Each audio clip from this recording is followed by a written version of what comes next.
So good day, good morning mga kakuya Dens. Kuya Dens here of course.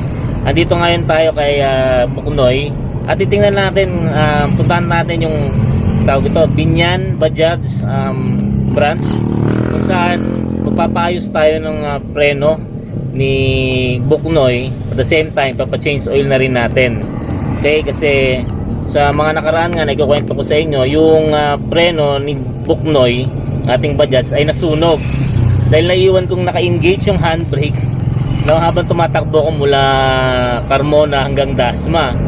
So ramdam na ramdam ko yung lalim ng preno, and then binilang ko na siya ng brake shoe. So papakabit natin and then papa-change oil na rin tayo.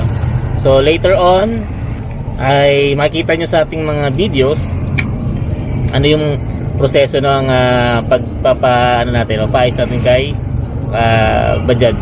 Okay? So samahan nyo ako ngayong araw na to.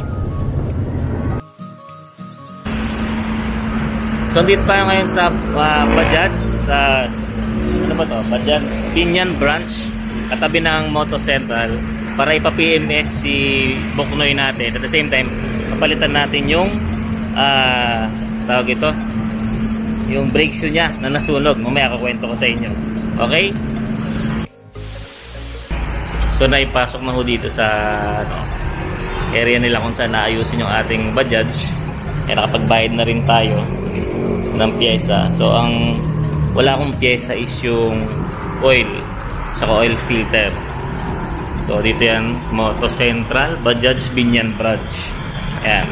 Kaya dun sa mga kapwa ko may Bajaj, papaayos kayo ng inyong Bajaj RE, punta kayo dito sa Binyan.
So actually, nakauwi na tayo ng bahay ngayon. Tapos na yung paggawa natin. Kanina, actually, mahabang time. Mga magta-10 ko din deliver to dun sa Binyan. Umugawan na natapos. Kasi naabutan ako ng lunch break dahil nakita nung nag-aayos na may problema doon sa hub nung kinakabitan ng gulong. So, further, discuss ko na lang siguro sa other videos, no? So, medyo natagalan. Nabutan ako lunch break, kaya ngayon lang ulit kakauwi dito sa bahay. Ayan, so ano yung pinagawa natin? So, one, yung brake shoe ng likod, pinapalitan na natin dahil nasunog yan. Nang nakaraang nagbiyahe ako papuntang Bacoor, nasunog yun dahil naka-engage pala yung handbrake. Hindi ko alam, mula Carmona hanggang Dasma, doon ko na napansin. Kaya nangamoy talaga. Sino makita nga namin kanina yung brake shoe, nakita nyo naman sa video, talagang sunog. Anyways, then nagpapalit din tayo ng langis na, nagpa-change oil na tayo. And marami nga sinabi sa akin yung mekaniko. Shoutout pala kuya, kalimutan ko yung name niya, itanong, no? And then shoutout sa inyo, Binyan, Bajaj, Branch. So pakita ko na lang siguro dito sa video yung kanilang contact infos. Pababait nung napakababait ng mga tao rather. No, accommodating sila sa mga tao kasi first time ko din pumunta doon, lalo na yung manager. Talagang nagkausap kami patungkol sa mga kung saan pwedeng dumaan si Bajaj, ano? And dun nga yung halaga ng pinapaayos natin yung ating unit sa mismong mga Bajaj center matawag doon, yung sa kasa mismo sa Bajaj, kasi talagang tinuturuan kanila ano yung mga dapat gawin sa mga unit natin. And then makikita mong sila, kalibre sila mag-ayos. And yun nga, yung genuine na pyesa ang ginagamit nila kasi sa kanila mismo ang gagaling Sabi nga nung isang kausap ko kanina, mahirap daw kasi sir na gamitin yung mga kung saan saan lang binibili kasi pwedeng makasira yun ng Bajaj. Yun nga. So marami na kami napag-usapan kanina. Siguro sabi ko one time babalik ako doon. Ang aim ko lang is i-vlog sila. Welcome naman sila sa mga nagba-vlog, ano? Sa mga nagpaplano kumuha ng Bajaj dito malapit sa Binyan or nasa Binyan area. So pwede kayong pumunta sa kanila, napaka-accommodating. Kanina nga may nakasabay akong isang mag-asawa, matanda na. They are inquiry sa Bajaj. So salamat na medyo kulang yung mga videos. Kailangan ko rin kasi umuwi kaagad at bukas ay pasok na. Okay? So may mga videos din akong ilalabas patungkol dito sa ating Bajaj, yung experience ko kahapon, no? Easter Sunday, ikukwento ko sa ibang video. So salamat.